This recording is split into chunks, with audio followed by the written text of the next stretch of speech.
बिस्मिल्लाहिर्रहमानिर्रहीम अस्सलामु अलैकुम dear students, welcome back to my YouTube channel. Students, जैसा कि आप सब जानते हैं कि हमने डाटा कम्युनिकेशन यानी CS 601 के शॉर्ट लेक्चर्स की सीरीज़ स्टार्ट की हुई है और अब तक हम इसके 2 चैप्टर कंप्लीट कर चुके हैं, चैप्टर नंबर 9 और चैप्टर नंबर 10। यानी कि टॉपिक नंबर 124 से 134 तक एक चैप्टर और 135 से 148 तक दूसरा चैप्टर हम इसका कंप्लीट कर चुके हैं। तो आज की इस वीडियो में हम इससे अगला जो इसका चैप्टर है, चैप्टर नंबर 11, उसको कवर करने जा रहे हैं। तो सबक की तरफ जाने से पहले अगर अभी तक आपने हमारा चैनल को सब्सक्राइब नहीं किया तो सब्सक्राइब करके बेल के आइकन को ऑल पे क्लिक कर दें, ताकि फ्यूचर में आने वाली तमाम वीडियोस के नोटिफिकेशन आपको अपने मोबाइल पर मिल सकें और आप उनको डायरेक्टली एक्सेस कर सको। तो बिना टाइम ज़ाया किए हम अपने नोट्स की तरफ आ चुके हैं और हमने चैप्टर नंबर 11 स्टार्ट करना है, टॉपिक नंबर 149 से ऑनवर्ड, अब अगले जितने भी हमारे टॉपिक्स होंगे इसके अंदर। तो हमने पिछले लेक्चर्स किसी के अंदर पढ़ा था डाटा लिंक लेयर जो हमें सर्विसेज प्रोवाइड करता है, उनके अंदर फ्रेमिंग थी, एरर कंट्रोल था, फ्लो कंट्रोल था, कंजेशन कंट्रोल थी। आज हमने उसी लेक्चर को, उसी टॉपिक के कुछ सीक्वेंस आगे पढ़ने हैं, कुछ फर्दर टॉपिक्स उसके आगे पढ़ना है चैप्टर नंबर 11 के अंदर। तो सबसे पहले जी, the data link control deals with a procedure for communication between two adjacent node no matter whether the link is dedicated or broadcast. Data link control क्या करता है, एक डील करता है प्रोसीजर के साथ, जो प्रोसीजर क्या करता है, 2 नोड्स के दरमियान कम्युनिकेट करता है। अब उसको इस बात से कोई गर्ज नहीं है कि लिंक कौन सा है, ब्रॉडकास्ट लिंक है या डेडिकेटेड लिंक है, ये इसका इस चीज़ के साथ कोई कंसर्न नहीं होगा, उसने जस्ट कम्युनिकेट करना है।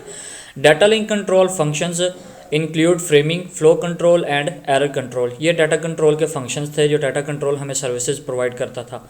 सबसे पहले आज हम डिस्कस करेंगे फ्रेमिंग को। फ्रेमिंग क्या चीज़ है? Data link layer needs to pack bits into frames. Data link layer को इस चीज़ की ज़रूरत होती है कम्युनिकेट करने के लिए कि वो बिट्स को पैकेट्स में कन्वर्ट करे, so that each frame is distinguishable from another. तो हर फ्रेम क्या होगा, एक दूसरे से अलग शनाख्त रखता होगा। और postal system practice a type of framing.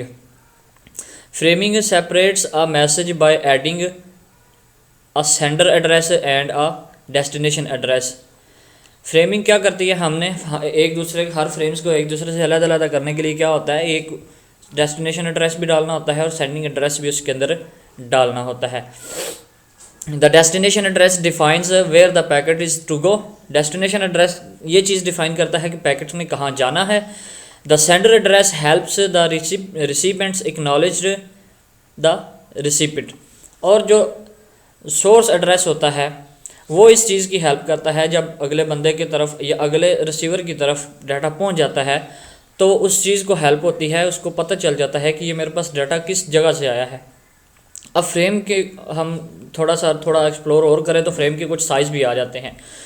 तो फ्रेम साइज़ किस तरह के हो सकते हैं, फिक्स साइज़ भी हो सकता है और वेरिएबल साइज़ भी हो सकता है। ये 2 टाइप्स हैं फ्रेमिंग की। अच्छा, उससे पहले एक क्वेश्चन है, why not one big frame.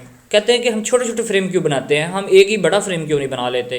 तो इसका आंसर है जी, if we make a one big size frame it creates a problem. अगर हम एक बड़े साइज़ का एक ही पूरे डाटा का फ्रेम बना ले तो इसमें प्रॉब्लम हो सकती है। प्रॉब्लम कैसी जी? In case of error if we have one bit frame our whole data will be lost. One bit हाँ, इसके अंदर ये कहता है कि अगर हमारा एक बिट पूरे फ्रेम के अंदर बड़ा फ्रेम होगा, उसके अंदर अगर हमारा एक बिट भी ख़राब हुआ, एक बिट की भी करप्शन आई, तो हमारे पूरे का पूरा डाटा क्या हो जाएगा, ज़ाया हो जाएगा। पूरे का पूरा डाटा हमारा चूँकि एक फ्रेम के अंदर होगा, अब जिस फ्रेम के अंदर एरर आ जाए वो फ्रेम तो ज़ाया हो जाता है। इस चीज़ को तो हम डिस्कस कर चुके हैं। अब अगर वो सारा एक ही फ्रेम होगा तो हमारा सारे का सारा डाटा क्या हो जाएगा, लॉस हो जाएगा। That is why we make number of small frames instead of one big frame. इसी वजह से हम छोटे छोटे बहुत ज़्यादा फ्रेम्स बनाते हैं बजाय इसके कि कोई एक बड़ा फ्रेम बनाए। Frame size can be fixed size and variable size. Fix size के अंदर क्या होता है, size acts as a boundary and delimiters. Size क्या करता है, इसकी बाउंड्रीज को लिमिट करता है। In fix size every frame have same size. Fix size के अंदर हर फ्रेम का साइज इक्वल होता है, कोई बड़ा छोटा नहीं होता। The problem with fix size framing is that error detection, error correction, flow control and all this kind of function become very difficult. Fix size के अंदर ये सारे फंक्शंस क्या हो जाते हैं, बहुत ज़्यादा कॉम्प्लिकेटेड से हो जाते हैं। वेरिएबल साइज़ के अंदर क्या होता है जी, how to define beginning and end of the frame. इसके अंदर सबसे पहले क्वेश्चन आ गया जी, इसके अंदर हम जो कि साइज़ वेरिएबल है तो हम फ्रेम की स्टार्टिंग और फ्रेम की एंडिंग किस तरह डिफाइन करेंगे। तो उसका लिखा हुआ है जी, in variable size framing we need a way to define the end of the frame and the beginning of the next. Historically two approaches, हम टू अप्रोचेज को यूज़ करते हुए इस चीज़ को डिफाइन कर सकते हैं। वो टू अप्रोचेज कौन कौन सी हैं, करैक्टर ओरिएंटेड प्रोटोकॉल्स और बिट ओरिएंटेड प्रोटोकॉल्स। ये दो अप्रोचेज हैं जो हम यूज़ करते हैं वेरिएबल साइज़ के अंदर, वेरिएबल फ्रेमिंग साइज़ के अंदर अपने डाटा की लिमिट्स को डिफाइन करने के लिए। अब इनको हम देखते हैं कि ये क्या चीज़ें हैं। करैक्टर और बाइट ओरिएंटेड प्रोटोकॉल्स, करैक्टर को हम बाइट ओरिएंटेड प्रोटोकॉल्स भी कह सकते हैं। In a character oriented protocol data to be carried are 8 bit characters from a coding system with such as ASCII। इसके अंदर क्या होता है, हम डाटा को 8 बिट सिस्टम के साथ कैरी कर रहे होते हैं, इसको लेके सेंड कर रहे होते हैं। अच्छा, the header which normally carries the source and destination address and other control information. हम क्या करते हैं, उसके साथ एक हेडर को अटैच कर देते हैं। उस हेडर के साथ क्या होता है, सोर्स एड्रेस भी होता है और डेस्टिनेशन एड्रेस भी होता है। The trailer which carries error detection or error correction redundant bits are also multiple of 8 bits. उसके साथ हम एक ट्रेलर भी ऐड करते हैं। उस ट्रेलर के अंदर क्या होता है, error detection and error correction techniques का प्रोटोकॉल सारे होते हैं उसके अंदर। To separate one frame from another next an 8 bit flag is added at the beginning and the end of frame. एक फ्रेम को दूसरे फ्रेम से अलग करने के लिए फ्रेम के स्टार्ट में भी एक फ्लैग ऐड करते हैं और फ्रेम के एंड पे भी फ्लैग ऐड करते हैं, और उस फ्लैग के अंदर 8 बिट्स का डाटा पड़ा हुआ होता है, और वो डाटा हमारा एक्चुअल डाटा बिल्कुल भी नहीं होता, वो हमारा एक्स्ट्रा डाटा होता है। Figure shows the format of frame in character oriented protocol. ये फिगर शो कर रही है, देखें ये फ्लैग है, ये भी फ्लैग है, ये हेडर है, ये ट्रेलर है। अब ये सारा हमारा एक्चुअल डाटा है, वेरिएबल नंबर ऑफ करैक्टर्स है, जितने भी इसके अंदर आप फ्रेम डाल लें ये सारा हमारा डाटा हो गया। अच्छा, character oriented framing was popular when only text was exchanged by the data link layers. अब ये जो हम कह रहे हैं कि हम जिस चीज़ की बात अभी कर रहे हैं करैक्टर ओरिएंटेड प्रोटोकॉल की, ये फ्रेमिंग, ये सारा सिस्टम तब पॉपुलर था जब हमारे पास सेंड करने के लिए सिर्फ डाटा एक सूरत में होता था, और वो सूरत होते थे टेक्स्ट फॉर्म में, जिस तरह अभी आपको आपकी स्क्रीन के ऊपर नज़र आ रहा है।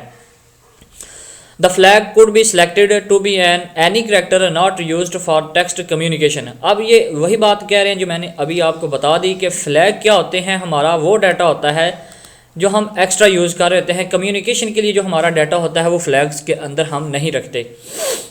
Now however we send other types of information such as graphics, audio and video.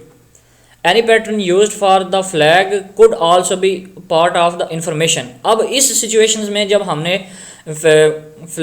जब हमने वीडियो सेंड करनी हो या ऑडियो सेंड करनी हो या ग्राफिक्स वगैरह सेंड करने हो, इस सूरत में हम फ्लैग के अलग से फ्लैग ऐड नहीं कर सकते, तो हमारा एक्चुअल डाटा फ्लैग्स के अंदर आ जाता है और ये प्रॉब्लम थोड़ी सी बन जाती है। तो उसके लिए हम फिर एक टेक्निक यूज़ करते हैं उस प्रॉब्लम से बचने के लिए, जिसको हम बोलते हैं बाइट स्टफिंग और करैक्टर स्टफिंग। बाइट स्टफिंग के अंदर हमने क्या करना होता है जी, in this case the sender data link layer insert a special escape byte just before an accidental flag byte in the data. इसके अंदर हमने क्या करना था, नीचे अगर आपको मैं डायग्राम दिखा सकूं तो ये हमारा एक्चुअल डाटा है और ये फ्लैग हमारा आ गया है एक्चुअल डाटा के अंदर, और ये एक एस्केप करैक्टर भी आ गया है हमारा एक्चुअल डाटा के अंदर। तो ऊपर से एक दफ़ा मैं आपको पढ़ के बता देता हूँ, फिर नीचे से डायग्राम भी समझाऊंगा। The data link layer on a receiving end removes the escape byte before the data are given to the network layer। Data के रिसीवर के पास जब हम पहले नंबर पे क्या करते हैं, एक escape करैक्टर इसके अंदर ऐड कर देते हैं, एक्सीडेंटल फ्लैग जो होता है हमारा एक्चुअल डाटा के अंदर। तो जब रिसीवर के पास वो पहुंचता है तो रिसीवर को पता चल जाता है कि ये escape byte इसके पीछे आया हुआ है, तो अब ये जो है escape byte को मैंने ख़त्म करना है। ये वाला जो फ्लैग है ये एक्चुअल डाटा है। यहाँ से आपको मैं डायग्राम समझा देता हूँ। पहले मेजर डिसएडवांटेज देख लेते हैं। Major disadvantages of character oriented protocol is it use 8 bit characters. ये क्या करता है, इसका सबसे बड़ा नुकसान ये है कि ये 8 बिट करैक्टर्स का यूज़ करता है। The universal coding system use today such as Unicode have 16 bits and 32 bits characters that conflict with 8 bit characters. हमारा जो यूनिवर्सल कोडिंग सिस्टम है वो आजकल 16 बिट्स और 32 बिट्स को यूज़ करता है, और लेकिन कैरेक्टर ओरिएंटेड प्रोटोकॉल के अंदर 8 बिट्स यूज़ होते हैं, लिहाजा ये हमारा एक दूसरे के साथ कन्फ्लिक्ट आ जाता है। ये इसका डिसएडवांटेज है मेजर। अब देखो बाइट स्टफिंग काम किस तरह करती है, ये मैं आपको डायग्राम समझाने लगा हूँ। ऊपर पॉइंट्स भी यही लिखे हुए हैं। हमने ये वाला डाटा सेंड करना है, डाटा के अंदर हमारा एक्चुअली एक्सीडेंटली फ्लैग भी आया हुआ है और एस्केप कैरेक्टर भी आया हुआ है। अब हमने क्या करना है, इन दोनों को जब ये अकेला हो तो रिसीवर के पास जब पहुंचेगा तो रिसीवर इसको ख़त्म कर देगा, फ्लैग को भी रिसीवर ख़त्म कर देगा। तो ये हमारे एक्चुअल डाटा के अंदर पड़े हुए हैं। तो हमने इन दोनों को बचाने के लिए इन दोनों से पहले एस्केप करैक्टर ऐड कर देना है। जब सिंगल एस्केप करैक्टर जाएगा ना रिसीवर के पास, या सिंगल फ्लैग जाएगा, तो रिसीवर इसको ख़त्म कर देगा। रिसीवर को नहीं समझ आएगी कि ये एक्चुअल डाटा है या एस्केप करैक्टर है। लिहाजा हम क्या करेंगे, इन दोनों के साथ स्केप करैक्टर्स एक एक और ऐड कर देंगे। जब रिसीवर के पास डाटा पहुंचेगा तो उसको पता चल जाएगा दो चीज़ें इकट्ठी देख के कि इनमें से हमने पहले वाले को क्या करना है, ख़त्म करना है, दूसरे वाला क्या है, एक्चुअल डाटा है। तो रिसीवर इन दोनों को ख़त्म कर देगा और हमारे पास जो वापस डाटा बचेगा वो फिर अपनी एक्चुअल फॉर्म में आ जाएगा। दूसरी टेक्निक हमने डिस्कस की थी बिट ओरिएंटेड प्रोटोकॉल के बारे में। तो बिट ओरिएंटेड भी सेम इसी तरह है, वहाँ पे बाइट्स की बात हुई थी, यहाँ पे बिट्स की बात होनी है। In this case, data frame contains an arbitrary number of bits and allows character codes with an arbitrary number of bits per character. It works like this. Each frame begins and ends with a special bit pattern 0 1 1 1 1 1 1 and 0. In fact, a flag bytes. अब हमने इनको क्या कहते हैं, एक special bit pattern होता है हमारा, जिसको हम हर फ्रेम के एंड में भी और हर फ्रेम के स्टार्ट में भी यूज़ करते हैं। और वो स्पेशल बिट पैटर्न कौन सा है, कंसिक्यूटिव 1 जहाँ पे 5 टाइम आ जाए तो हम वहाँ उसके बाद 0 ऐड कर देते हैं। अब ये डाटा है, ये एक स्पेशल बिट पैटर्न है। तो एक स्पेशल बिट पैटर्न के बाद हमने क्या करना होता है, एक एक्स्ट्रा बिट ऐड कर देते हैं। उस एक्स्ट्रा बिट की वजह से रिसीवर को पता चल जाता है कि यहाँ पे ये वाला जो बिट है ये स्टफ़ किया हुआ है, ये बिट ओरिएंटेड प्रोटोकॉल यूज़ हुआ है। Whenever the senders data link layer encounters 5 consecutive ones in the data, it automatically stuff a 0 bit into the outgoing bit stream. जहाँ पे 5 इकट्ठे एक आ जाए डाटा के अंदर तो क्या होता है, उसके अंदर ऑटोमेटिकली एक एक्स्ट्रा बिट 5 1 के बाद एक एक्स्ट्रा बिट हम 0 ऐड कर देते हैं, जिसको हम बोलते हैं बिट स्टफिंग। तो जब रिसीवर के पास डाटा पहुंचेगा तो उसको ऑटोमेटिकली इस चीज़ की सारी की समझ आ जाएगी। इसको सारे को एक्सप्लेन करने से बेहतर है कि मैं नीचे आपको डायग्राम एक्सप्लेन कर दूं, यहाँ से आपको इजीली समझ आ जाएगी। देखें ये हमारा एक्चुअल डाटा है जो हम सेंड करना चाह रहे हैं, ये बाइट्स की सूरत में नहीं है, ये बिट्स की सूरत में है। तो ये देखें 3 1 है, उसके बाद 1 1 1 1 1, ये 5 और 6, ये 6 और 7 टाइम जो है ना ये 1 आया हुआ है। तो हमने क्या करना है, जब इसको सेंड करने के लिए इसके अंदर क्या करना है, 5 1s के बाद एक 0 ऐड कर देना है, फिर एक्चुअल डाटा उसके बाद फिर कैरी करेंगे, फिर 5 1 कंसिक्यूटिवली जहाँ पे आ जाएंगे, फिर 1 0 एक 0 उसके अंदर ऐड कर देंगे। ये ऐड करने के बाद अब हम जब इसको सेंड करते हैं तो रिसीवर के पास पहुंचने के बाद जब रिसीवर देखता है इस पैटर्न को तो उसको ऑटोमेटिकली स्टफ समझ आ जाती है कि ये यहाँ पे बिट स्टफ़ किया गया है, और इन बिट्स को वो क्या कर देता है, अनस्टफ़ कर देगा। अनस्टफ़ जब करेगा तो एक्चुअल डाटा वापस हमारे पास आ जाएगा। उसके बाद आ जाते जी flow control. Flow control balance production and consumption rates. इसके काम क्या है, कंजप्शन बैलेंस करना किस चीज़ को, प्रोडक्शन रेट को एंड कंजप्शन रेट को। If frames are produced faster than they are consumed at the receiving data link layer the frames will be discarded. क्या होगा अगर फ्रेम हमारे रिसीविंग स्पीड से ज़्यादा तेज़ी के साथ, ज़्यादा स्पीड के साथ प्रोड्यूस हो रहे हैं तो हमारे फ्रेम क्या हो जाएंगे, डिस्कार्ड हो जाएंगे, डाटा लॉस हो जाएगा। इस काम के लिए हम क्या करते हैं, इस चीज़ से बचने के लिए यूज़ ऑफ बफर्स, हम बफर्स का यूज़ करते हैं। वन एट सेंडिंग एंड, एक हमारा सेंडिंग एंड की तरफ, और another at receiving end, another एक रिसीविंग एंड की तरफ। तो ये अब नीचे थोड़ी सी मैंने इसकी इन्फॉर्मेशन लिखी हुई है, थोड़ी सी इसकी एक्सप्लेनेशन लिखी हुई है। सारा जो कंसेप्ट है वो यहाँ पे क्लियर हो चुका है कि हम क्या करते हैं। फ्लो कंट्रोल काम क्या करता है, बैलेंस क्रिएट करना होता है इसने किस चीज़ के अंदर, प्रोडक्शन रेट के अंदर एंड कंजप्शन रेट के अंदर, डाटा सेंड करने के अंदर और डाटा रिसीव करने के अंदर, दोनों के अंदर बैलेंस क्रिएट करना होता है उसने।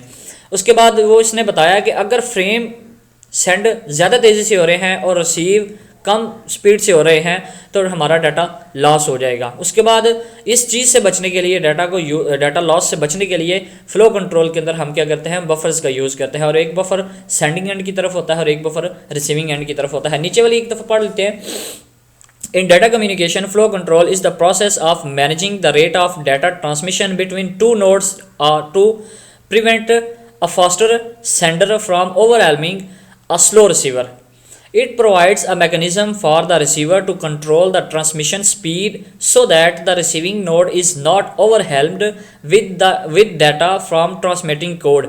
Flow control should be distinguished from encoding control, congestion control, which is used for controlling the flow of data when congestion has actually occurred. अच्छा, ये बहुत ज़्यादा इजी वर्डिंग अंदर मैंने लिखा हुआ है। आई होप सो कि आपको इसकी खुद ही समझ आ गई होगी। अगर इसकी समझ नहीं आई तो ये तो आपके पास कंसेप्ट क्लियर है। यही सारी चीज़ यहाँ पे भी लिखी हुई है। उसके बाद flow control is in important because it is possible for a sending computer to transmit information at a faster rate than the destination computer can receive and process it.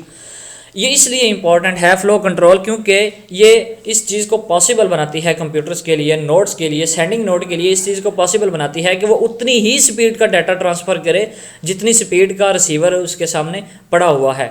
अगर रिसीवर कमज़ोर पड़ा हुआ है, उसकी प्रोसेसिंग स्पीड कम है या उसके अंदर कुछ इशू चल रहे हैं जिसकी वजह से वो थोड़ा स्लो काम कर रहा है, तो डाटा सेंटर पे क्या करेगा, उसी हिसाब से काम करेगा।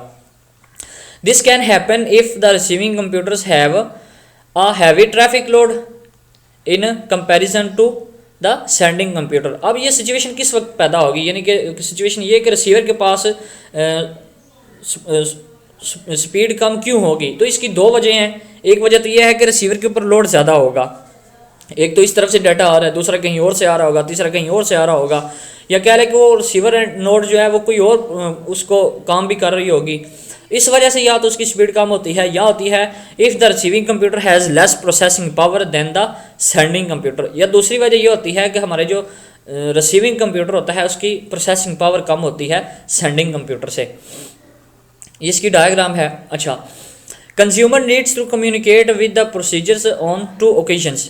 कंज्यूमर क्या करता है, जो डाटा को कंज्यूम कर रहा होता है, जो रिसीव कर रहा होता है, उसको डाटा सेंडर के साथ प्रोड्यूसर के साथ बात करने के लिए दो मौके की ज़रूरत होती है। एक तो मौका होता है when the buffer is full, जब उसके साथ हमने बफर लगाया हुआ है वो फुल हो जाता है तो वो एक एक्नॉलेजमेंट भेजता है कि हमारे पास बफर फुल हो गया है, स्पेस अब नहीं है, तो आप अपनी प्रोडक्शन रोक दें। दूसरी सूरत यह है कि व्हेन देयर आर वैकेंसीज, अब जब उसके पास जगह खाली हो गई है वापस, तो अब उसने दोबारा एक्नॉलेजमेंट भेजी है कि जगह बन गई है, अब दोबारा डाटा को सेंड करो। If the two parties use a buffer with only one slot, the communication can be either. अगर दोनों नोड्स क्या करेंगे, सिंगल स्लॉट बफर यूज़ करेंगे तो हमारी कम्युनिकेशन क्या होगी, बहुत ज़्यादा इजी होगी। उसके बाद हमारा आ जाता है जनाब error control, topic number 155। Error control के अंदर क्या होता है जी, error control at data link layer uses CRC in one of the two ways. दो वेज होते हैं CRC, तो CRC क्या करता है, CRC ने दो काम करने होते हैं। If frame is corrupted it is silently discarded, अगर फ्रेम करप्ट हो तो ये खामोशी से इसको डिस्कार्ड कर देता है। And if it is good, अगर ये फ्रेम ठीक हो, एरर फ्री हो, it is delivered to the network layer, तो ये नेटवर्क लेयर को डिलीवर कर देता है।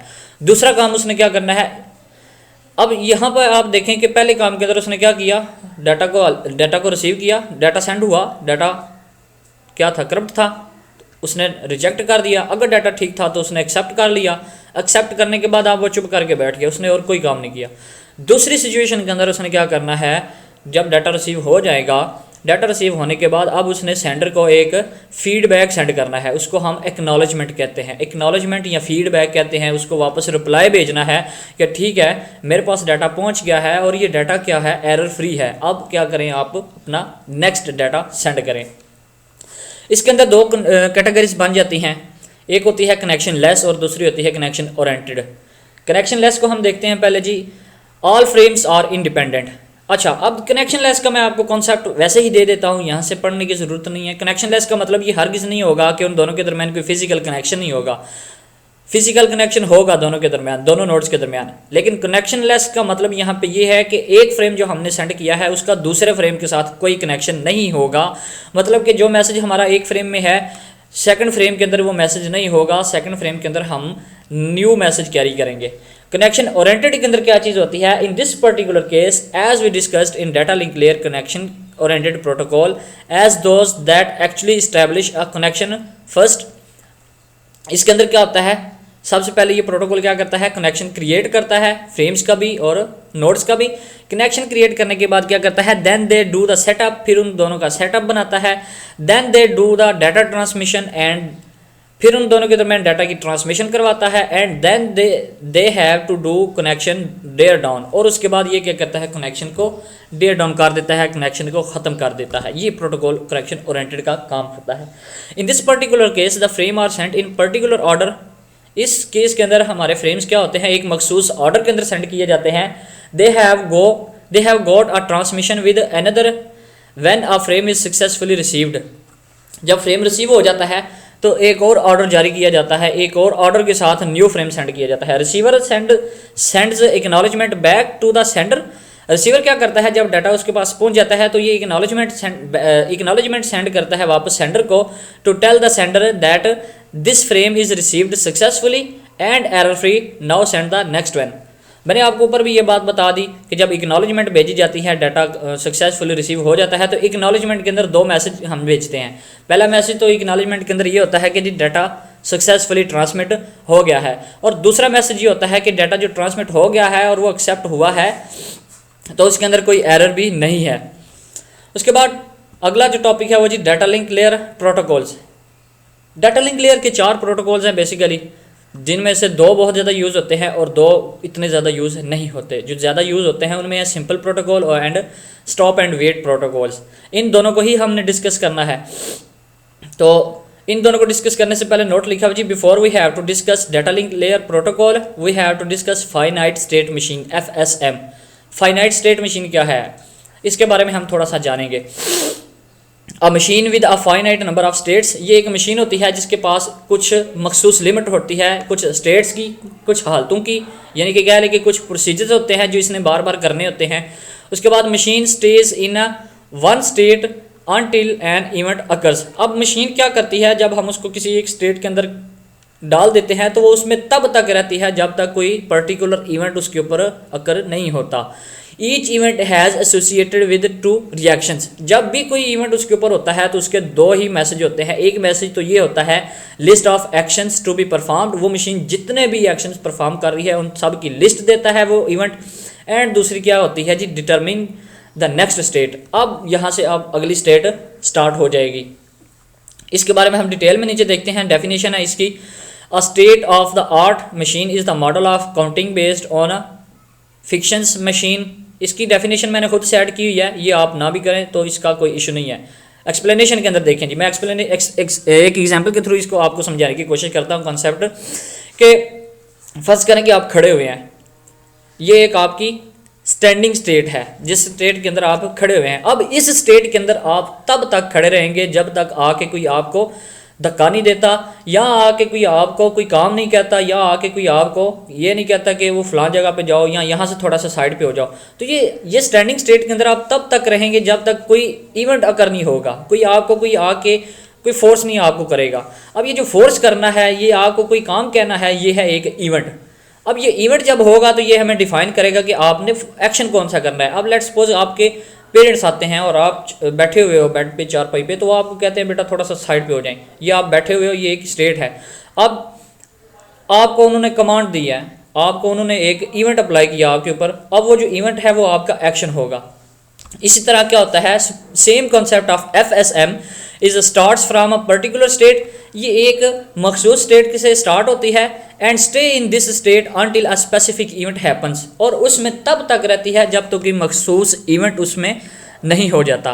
When event is occurred there are two things your FSM does. जब इवेंट अकर हो जाता है, जब इवेंट हो जाता है तो FSM क्या करती है, 2 काम करती है। वही ऊपर वाले काम कि list of action to be performed, जितने उसने एक्शन परफॉर्म किए होते हैं उन सब की लिस्ट, और नेक्स्ट काम क्या होगा, डिटर्मिंग द नेक्स्ट स्टेट, और साथ ही वो अगली स्टेट में चली जाएगी।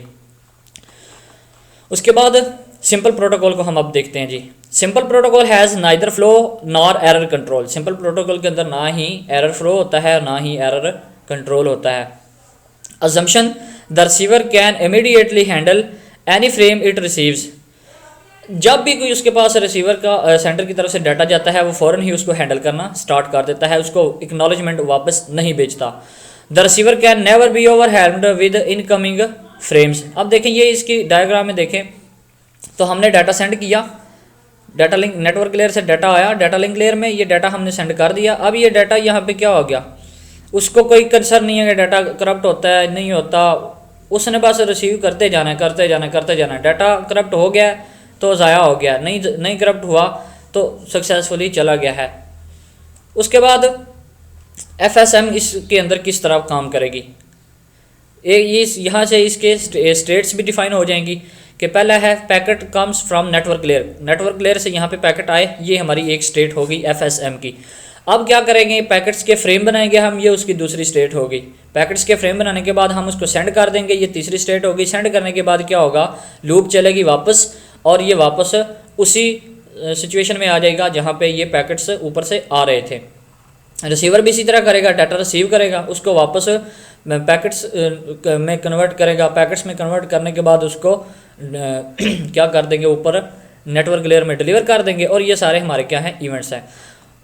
इसके बाद इसकी एग्जांपल देखें नीचे, जो ऊपर हमने देखी ये चीज़ डाटा लिंक सिंपल प्रोटोकॉल की एग्जांपल। तो ये यहाँ से मैं आपको बताता हूँ। Here is an example of communication using this protocol. It is very simple. The sender sends frame one after another without even thinking about the receiver.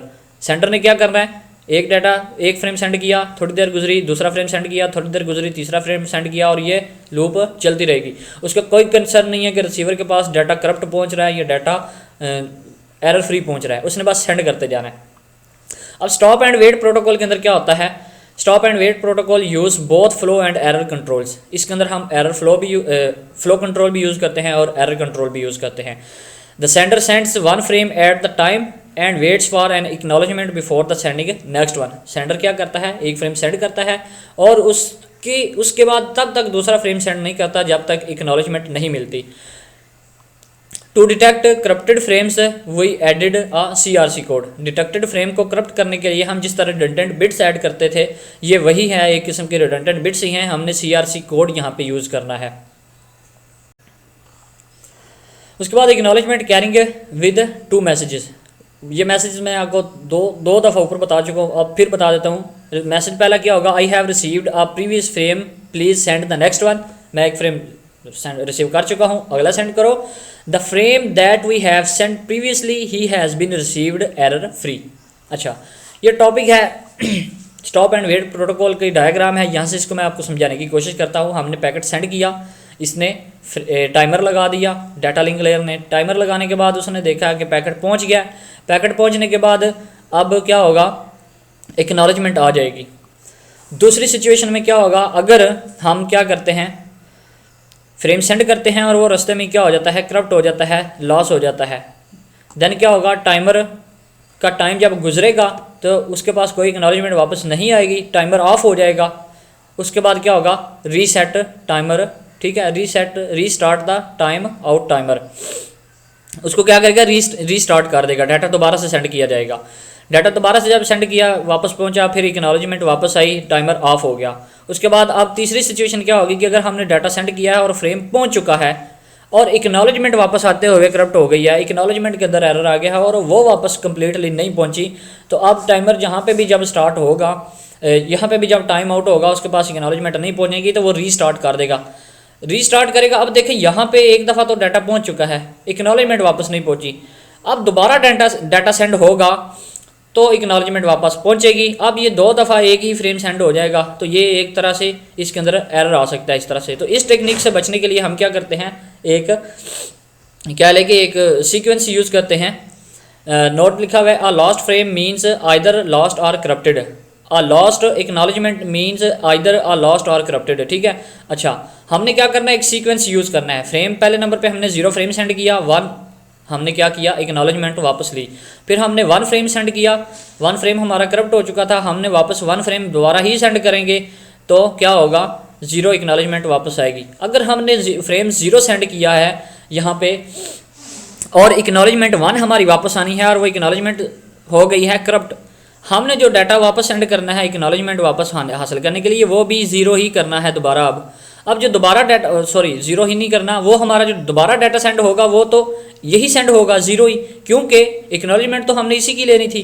अब ये इसकी एक्नॉलेजमेंट वापस नहीं आई, तो जब रीस्टार्ट होगा टाइमर तो दोबारा फ्रेम क्या होगा, 0 अगर सेंड करेगा, दोबारा सेंडर क्या करेगा, अगर 0 फ्रेम ही सेंड करेगा तो वहाँ पे क्या होगा, रिसीवर के पास एक उसको एक्सेप्ट किसको कर रहा होगा, किस डाटा को कर रहा होगा, 1 को। अगर वो फ्रेम 1 आता है तो वो एक्सेप्ट कर लेगा, अगर फ्रेम 0 आता है तो वो उसको डिस्कार्ड कर देगा और एक्नॉलेजमेंट वापस सेंड कर देगा। उसके बाद पिगी बैगिंग एक नेक्स्ट टॉपिक है, ये बिल्कुल ये कह लें कि अजीब सा ही इस टॉपिक आ गया इस चीज़ के अंदर, क्योंकि इसके कंसर्न पीछे कोई हमने चीज़ नहीं पढ़ी। तो इसके अंदर देख लेते हैं हम क्या है जी। Both simple and wait protocols are design for unidirectional communication. ये एक ऐसी एक टेक्निक है जिसके अंदर हम दोनों प्रोटोकॉल्स यूज़ करते हैं यूनिडायरेक्शनल कम्युनिकेशन के लिए। Data flow in one direction and act travels in another. Data flow एक डायरेक्शन में करता है और जो एक्नॉलेजमेंट होती है वो दूसरी डायरेक्शन में जाती है। To make the system efficient, the data in one direction is piggybacked with the acknowledgement in the other direction. उसके बाद आ जाता है जी high level data link control HDLC, bit oriented protocol for communication over point to point and multi point links.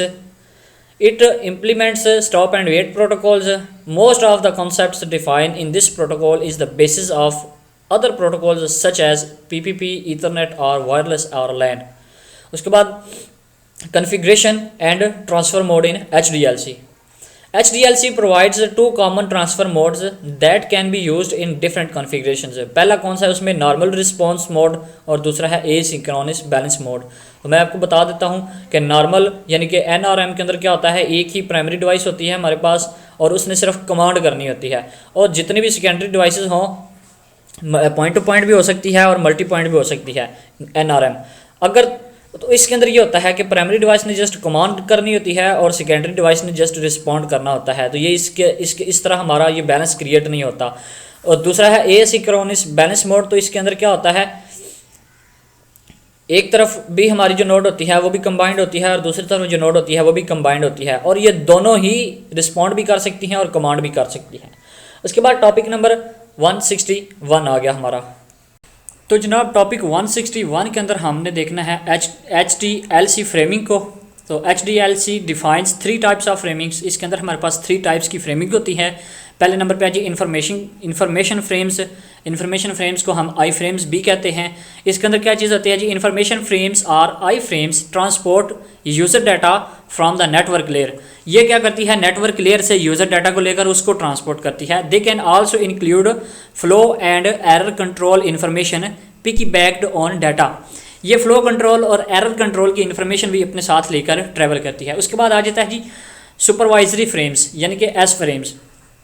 Supervisory frames or S frames are used for flow and error control whenever piggybacked is impossible or inappropriate। जब piggybacking हमारे पास impossible हो जाती है तब supervisory frame हमारा क्या करता है, flow control और error control की टेक्निक्स को लेकर ट्रैवल करता है, कम्युनिकेट करता है। such as when a station does not have data to send, जब हमारे स्टेशन के पास कोई डाटा सेंड करने के लिए नहीं होता।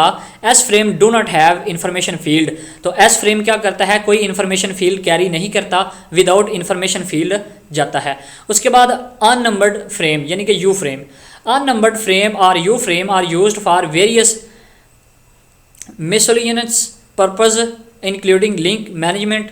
सम U frames contain an information field depending on the types. इसके अंदर क्या होता है, लिंक मैनेजमेंट होता है और U frame contains information field. इसके अंदर भी इंफॉर्मेशन होती है। यू फ्रेम भी हमारी इंफॉर्मेशन को लेकर ट्रैवल करता है, डेस्टिनेशन तक जाता है, कम्युनिकेट करता है। नीचे इनकी ग्राफ्स हैं, ये आई फ्रेम है। इसके अंदर देखें यूज़र की इन्फॉर्मेशन होती है। उसके बाद एस फ्रेम के अंदर यूज़र की इन्फॉर्मेशन नहीं होती। उसके बाद यू फ्रेम के अंदर होता है मैनेजमेंट इन्फॉर्मेशन होती है, यानी कि इसने सारे डाटा को मैनेज करना होता है। मैनेजमेंट किस तरह की जाती है सारे डाटा की, इसके अंदर ये वाली इन्फॉर्मेशन होती है। उसके बाद टॉपिक नंबर 162 है जी point to point protocols. Point to point protocol हम क्या देखते हैं जी, इसके अंदर क्या है जी, most common protocol for point to point access. एक नोड से डायरेक्ट दूसरे नोड तक जब हम एक्सेस करनी हो तो हमारा पॉइंट टू पॉइंट प्रोटोकॉल बहुत ज़्यादा हमारा जो है ना ईजी होता है, बहुत ज़्यादा कॉमन यूज़ होता है। Millions of internet users who need to connect their home computers to the server of an internet service provider use PPP। Millions of the internet user जो हैं, जो अपने होम बेस्ड कंप्यूटर को use करते हैं, उनके जो घर में इस्तेमाल होने वाले जो कंप्यूटर्स हैं, इनके अंदर पॉइंट टू पॉइंट यानी पीपीपी प्रोटोकॉल क्या होता है, यूज़ होता है। To control and manage the transfer of data there is a need of a PPP at the data link layer.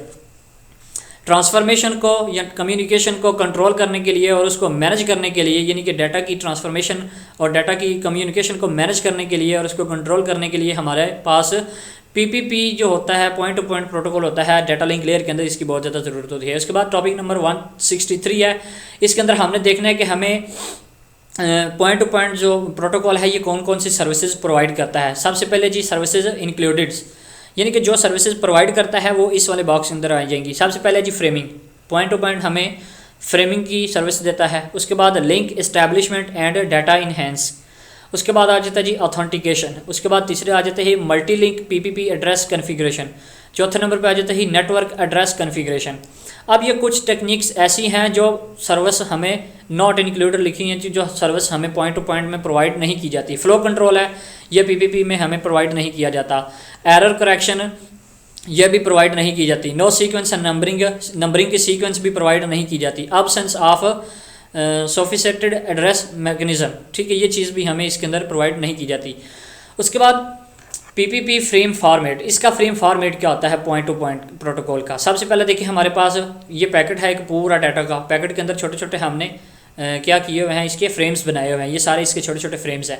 पहला फ्रेम हमारा डाटा फ्लैग का है और आखिरी फ्रेम भी हमारा क्या है, फ्लैग का है। ये फ्लैग वो है जो मैंने आपको ऑलरेडी बता दिया हुआ है कि ये वो हमारा वो डाटा होता है जो हमारा डाटा के अंदर इंक्लूड नहीं होता। ये हमने पैकेट की कन्फिग्रेशन के लिए, पैकेट को कन्फर्म करने के लिए कि ताकि रिसीवर को पता चल जाए कि यहाँ से हमारा जो है अब नेक्स्ट पैकेट स्टार्ट होने वाला है, ये हमने जस्ट इसलिए ऐड किया है। तो फ्लैग्स क्या होता है, 8 बिट्स होते हैं या क्या लें कि 1 बाइट होता है इसका जो टोटल साइज़ होता है। उसके बाद होता है जी एड्रेसेस होते हैं हमारे, एड्रेसेस का भी साइज़ 1 बाइट होता है। उसके बाद कंट्रोल आ जाता है, कंट्रोल का भी साइज़ 1 बाइट होता है। उसके बाद प्रोटोकॉल्स आ जाते हैं, प्रोटोकॉल का साइज़ 1 से 2 बाइट होता है। फिर वेरिएबल्स आ जाते हैं, वेरिएबल्स जो है ना इनका साइज़ नाम से ही आपको पता है कि इनका साइज़ वेरिएबल होता है, इसका कोई स्पेसिफिक साइज़ नहीं होता। उसके बाद FCS है, तो इसके 2 से 4 बाइट्स होते हैं इसका साइज़, यानी कि कम से कम 2 और ज़्यादा से ज़्यादा 4। उसके बाद फिर फ्लैग आ जाता है। तो ये हमारा सारा जो है ना फ्रेम फॉर्मेट कवर हो गया। उसके बाद multiplexing in PPP। Although PPP is a link layer protocol, it uses another set of protocols to establish the link, authenticate and carry the network layer data। दोबारा सुने, Although PPP is a link layer protocol, it uses, ये क्या करता है, use करता है another set of protocols, किसी दूसरे प्रोटोकॉल के रूल्स को फॉलो करता है। to establish, किसके लिए, किसको इस्टेब्लिश करने के लिए, the लिंक को इस्टेब्लिश करने के लिए। authenticate and carry the network layer, link को इस्टेब्लिश करने के लिए, लिंक को ऑथेंटिकेट करने के लिए और नेटवर्क लेयर के साथ उसको कैरी करने के लिए ये PPP क्या करता है, another set of protocols को यूज़ करता है। उसके बाद लिंक कंट्रोल प्रोटोकॉल है, 3 टाइप्स हैं इसकी। There are 3 sets of protocols are, 3 sets कौन कौन से हैं। लिंक कंट्रोल प्रोटोकॉल है, LCP जिसको हम बोलते हैं। This is responsible for establishing, maintaining, configuring and terminating our PPP links. ये वो प्रोटोकॉल्स हैं जो हमारे PPP प्रोटोकॉल के लिंक्स को इस्टेब्लिश करने के लिए, मेंटेन करने के लिए, कन्फिगरिंग करने के लिए और उसके बाद इसको टर्मिनेट करने के लिए यूज़ होते हैं। दूसरे नंबर पे आ जाता है जी टू ऑथेंटिकेशन प्रोटोकॉल। जैसे कि नाम से ही जाहिर है टू ऑथेंटिकेशन है, तो इसके अंदर हमारे पास 2 टाइप्स आएंगी। पहली आएगी PAP, stands for password authentication protocol, और दूसरी है चैप, इसका मतलब है जी stands for challenge handshake authentication protocol. इनको हम नेक्स्ट डिस्कस करेंगे। इससे पहले हम तीसरी देख लेते हैं। तीसरी है जी several network control protocol, CNC NCPS। It has OSI, CP and IPCPs। तो इसके लिए आपने कोई लंबी चौड़ी बात याद नहीं रखनी, जस्ट ये जितना लिखा हुआ है इतना ही आपने याद करना है। अब हम आ जाते हैं इसके ऊपर जनाब, तो इसको हम मज़ीद देख लेते हैं। तो इसके लिए हम LCP packet encapsulated in a frame, तो ये फ्रेम के अंदर देखें पैकेट को इनकैप्सुलेट किया गया है। तो ये सारा जो ऊपर वाला पैकेट है जो मैंने सेलेक्ट किया है अभी LCP पैकेट, ये सारा पे लोड एंड पैडिंग के अंदर होता है, यानी कि यहाँ से ये सारी चीज़ें इसके अंदर होती हैं। उसके बाद ये इसकी पैकेट की वैल्यूज़ हैं, ये आपने याद कर ली हैं, इनमें से मे भी कोई MCQs में आ जाए। तो टॉपिक नंबर 156 के अंदर आ जाता है ऑथेंटिकेशन प्रोटोकॉल्स, हमने डिस्कस करने हैं अब हमने, ये हमारा लास्ट टॉपिक है इस चैप्टर का। ऑथेंटिकेशन प्रोटोकॉल के अंदर हमारे पास दो टाइप्स हैं। सबसे पहली है पैप पैकेट्स इनकैप्सुलेटेड इन PPP फ्रेम। इसके अंदर क्या होता है पैप के अंदर, यानी कि पासवर्ड ऑथेंटिकेशन प्रोटोकॉल। इसके अंदर हमारे पास दो नोड्स होती हैं, एक होता है यूज़र, दूसरा होता है सिस्टम। टू वे इसके अंदर कम्युनिकेशन होती है। किस तरह के यूज़र क्या करता है, ऑथेंटिकेशन रिक्वेस्ट भेजता है सिस्टम को, सिस्टम ने क्या करना होता है, अब उसको ऑथेंटिकेट एक या ऑथेंटिकेट नैक वापस सेंड करना होता है। अब ये ऑथेंटिकेट एक और ऑथेंटिकेट नैक क्या चीज़ है, आपको याद होगा हमने एक्नॉलेजमेंट की टर्म एक पढ़ी हुई है ऊपर वाले लेक्चर में, ऊपर वाले टॉपिक में हमने पढ़ा कि एक्नॉलेजमेंट क्या चीज़ होती है। तो ये बेसिकली एक्नॉलेजमेंट ही की दो टाइप्स हैं।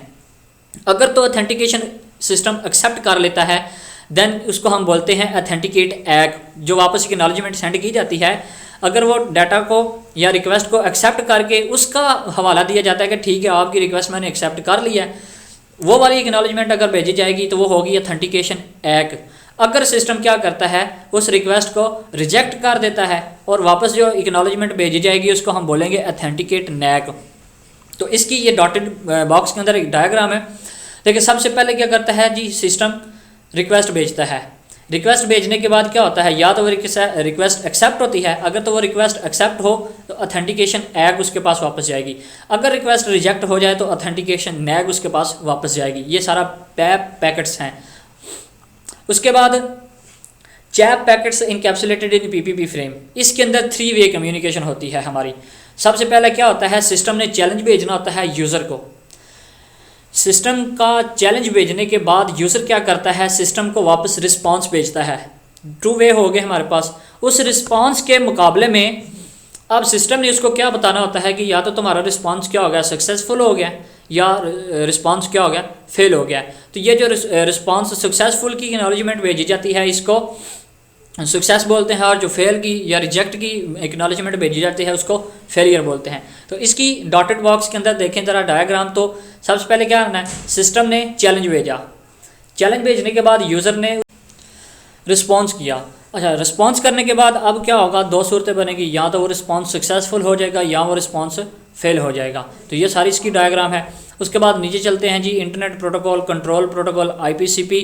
तो ये इसकी डायग्राम है, ये मैं आपको बता देता हूँ जी। कोड के बाद ID के बाद लेंथ, उसके बाद ये सारी वेरिएबल्स होते हैं। उसके बाद code values for IPCP packets. तो इनमें से आपका बन सकता है MCQs वगैरह, क्विज़ वगैरह बन सकते हैं, तो ये आपने अच्छे तरीके से याद करना है। उसके बाद डाटा इनकैप्सुलेटेड, डाटाग्राम इनकैप्सुलेटेड इन PPP फ्रेम्स। तो हेडर है, हेडर के बाद हमारा यूज़र डाटा है, और ये सारा जो सिस्टम पड़ा हुआ है ये हमारा पे लोड वाले सेक्शन के अंदर होता है। सबसे पहले होते हैं हमारे एड्रेस होते हैं, एड्रेस के बाद कंट्रोल की जो फ्लो कंट्रोल, एरर कंट्रोल वगैरह टेक्निक्स होती हैं सारी यहाँ पे कंट्रोल के अंदर होती हैं। उसके बाद ये होती है इसकी लेंथ, क्या लें इसको, यहाँ क्या लें कि कोड वैल्यू क्या होती है, ये यहाँ पे IPCP पैकेट वैल्यू कोड। उसके बाद पे लोड, तो पे लोड का मैंने आपको बता दिया, सारा जो हमारा एक्चुअल डाटा होता है वो पे लोड के अंदर होता है। तो ये था हमारा टॉपिक नंबर लेक्चर नंबर 11, और उम्मीद है कि आपको अच्छे से समझ आ गई होगी। और वीडियो को ज़्यादा से ज़्यादा शेयर करें तमाम दोस्तों तक, तमाम स्टूडेंट्स तक, ताकि जिनका भी ये सब्जेक्ट है उनकी फ़ाइनल से पहले अच्छी तैयारी हो जाए। और अगर किसी चीज़ की भी आपको समझ नहीं आती तो आप कमेंट सेक्शन में कमेंट करके कोई भी बात अगर पूछनी है तो वो पूछ सकते हैं। तो मिलते हैं नेक्स्ट वीडियो में, तब तक के लिए अल्लाह हाफिज़।